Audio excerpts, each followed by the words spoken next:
तो ये 616 बराबर 32 गुणा 19 प्लस 8 हो गया। अब यदि हम और आगे करें तो अभी भी शेषफल शून्य नहीं हुआ है। तो ये अगर चरण नंबर 1 था तो अब चरण नंबर 2। तो हम कहेंगे शेषफल कितना है, 8 है। तो शेषफल 8 है और ये शून्य नहीं है, ये शेषफल, ठीक है। तो पुनः एक बार 32 और 8 को लेकर यूक्लिड विभाजन प्रमेय का लगाएंगे। तो 32 8 से बड़ा है, क्या 32 को 8 के गुणा के रूप में लिख सकते हैं? इसका अर्थ यही है कि हमको 32 लाना है 8 से गुणा करके। तो 8 चौक 32 प्लस 0, तो शेषफल कितना हो गया, 0 हो गया। तो यूक्लिड विभाजन प्रमेय यहाँ समाप्त हो गई। इसका उत्तर ये 8 हो जाएगा। तो ये पूछा था दोनों समूह को समान संख्या वाले स्तंभों में मार्च करना है, उन स्तंभों की अधिकतम संख्या क्या है? तो उन स्तंभों की अधिकतम संख्या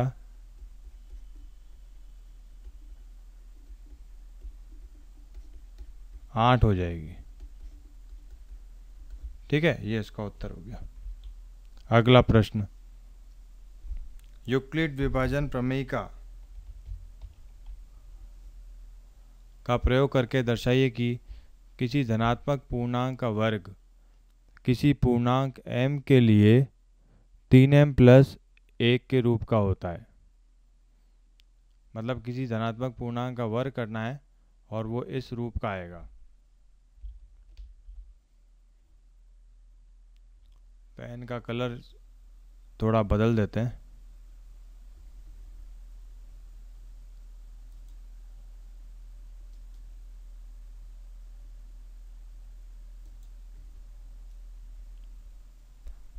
तो यदि हम इसका हल करें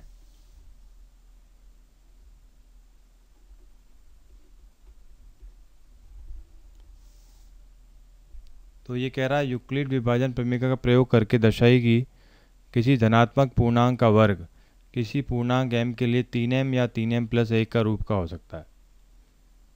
तो हम एक धनात्मक पूर्णांक मान लेते हैं, x बराबर 3q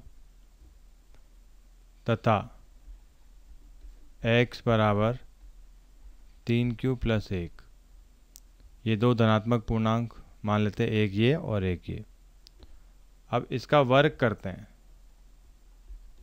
वर्ग करने पर तो हो जाएगा x का वर्ग बराबर 3q का वर्ग, 3q हो जाएगा 9q स्क्वायर। इसी प्रकार इसका वर्ग करते हैं तो ये हो जाएगा x का वर्ग बराबर 3q प्लस 1 का वर्ग। अब इसमें सर्व समीकरण लगेगी a प्लस बी का पूर्ण वर्ग, a प्लस बी का स्क्वायर क्या होता है, a का square plus 2ab plus b का स्क्वायर। तो a square plus 2ab plus b square. तो 9q के स्क्वायर को मैं ऐसा लिख सकता हूँ 3 गुणा 3q का स्क्वायर। तो 3 गुणा इसको मैं स्मॉल m लिख सकता हूँ। तो ये किस रूप का हुआ, 3m के रूप का हो गया, 3m के रूप का हो गया।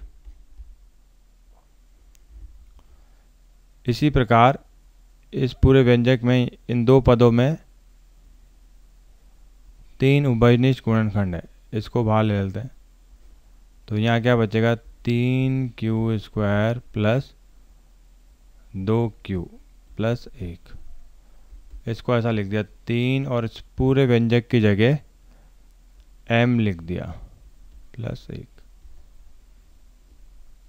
तो ये भी किस प्रकार का हो गया, 3m प्लस 1 के रूप का हो गया। तो हम कह सकते हैं कि किसी दो धनात्मक संख्याओं, धनात्मक पूर्णांक का वर्ग किसी पूर्णांक m के लिए 3m मतलब ये, या 3m प्लस 1 का हो सकता है, क्योंकि x का वर्ग ही तो आया है ये, x का वर्ग। और पूर्व में हमने माना ये जो संख्याएं दोनों थी वो क्या थी, धनात्मक पूर्णांक। ठीक है।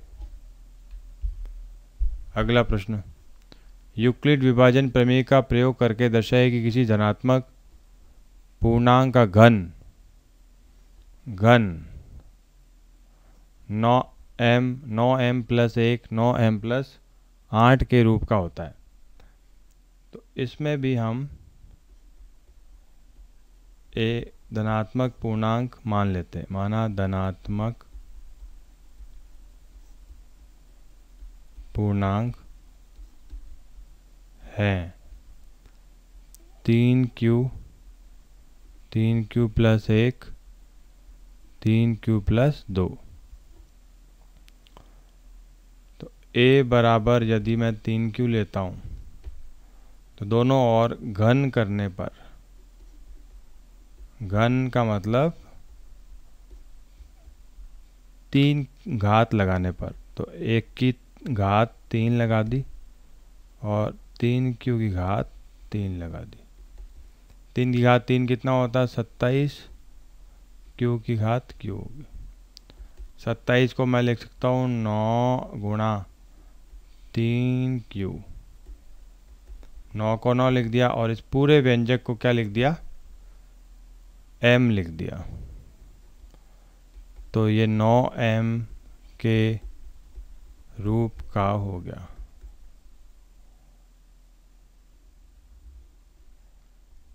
इसी प्रकार a बराबर 3q प्लस 1 ले और घन करें, तो a का घन बराबर 3q प्लस 1 का घन, तो 3q प्लस 1 का घन, तो a प्लस b का क्यूब, ये होता है a क्यूब प्लस 3a का स्क्वायर इंटू b मतलब 1, 3ab का स्क्वायर प्लस b का क्यूब। ये सूत्र हमने 9वीं कक्षा में पढ़ा है। सूत्र क्या पढ़ा था वो मैं इधर लिख देता हूँ।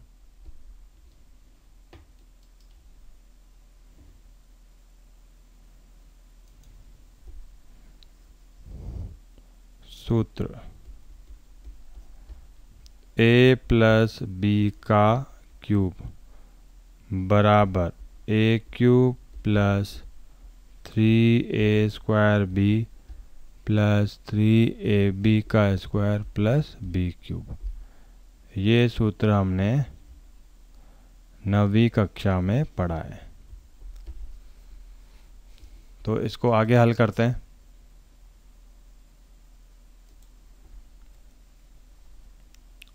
ये बनेगा, ये इसको आगे हल करने के लिए यहाँ करते हैं 3 क्यूब हो गया 27 क्यूब 3 तिया 9 क्यू स्क्वायर और 27 क्यू स्क्वायर, 3 तिया 9 क्यू है ये ना,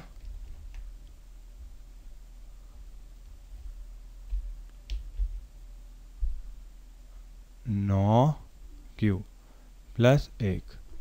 अब इन तीनों में 9 उभयनिष्ठ है, उसको बाहर ले लिया, ये क्या बन जाएगा 9 27, तो होगा 3 cube 9 3 27 3 Q square plus 9 cube 9 Q में ये हो गया क्यू प्लस 1। इसको मिटा देते हैं।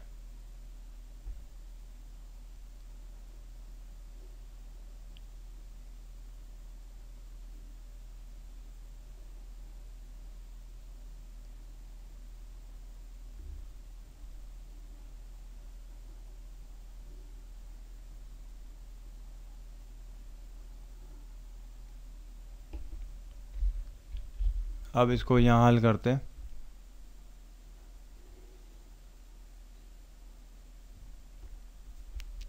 तो ये हमारे पास ए क्यूब आया 9 गुणा ये पूरा पूरा का पूरा व्यंजक, इसको हम मान लेते हैं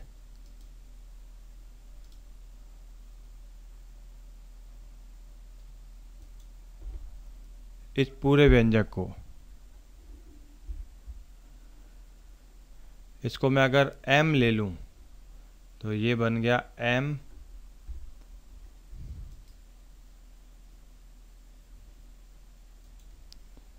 और ये बन गया अपना 9 प्लस 1, तो 9m प्लस 1 के रूप का हो गया। इसी प्रकार यदि मैं a बराबर 3q प्लस 2 लूँ तो a बराबर 3q प्लस 2 और दोनों तरफ घन कर दें तो a का घन बराबर 3q प्लस 2 का घन, तो ये बन जाएगा a क्यूब प्लस 3a का square b plus b cube 3ab square 3ab का स्क्वायर प्लस b क्यूब। तो ये उत्तर हो जाएगा 27q क्यूब प्लस 3 तिया 9 तिया 27, 27q स्क्वायर 27 दूना 54 q स्क्वायर प्लस 2 का स्क्वायर 4 3 12 36q प्लस 8। अब इन तीन में से 9 फिर से आ गया बाहर, तो इसको मैं लिख सकता हूँ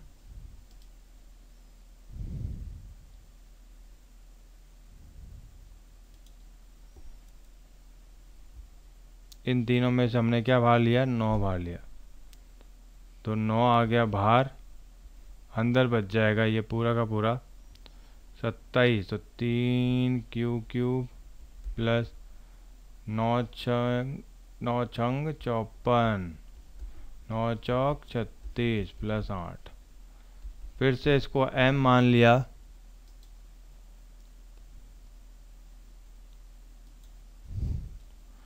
तो ये बन जाएगा 9m प्लस 8 के रूप का। तो एक तरह से ये भी क्या हो गया, धनात्मक पूर्णांक ही हो गया। ठीक है।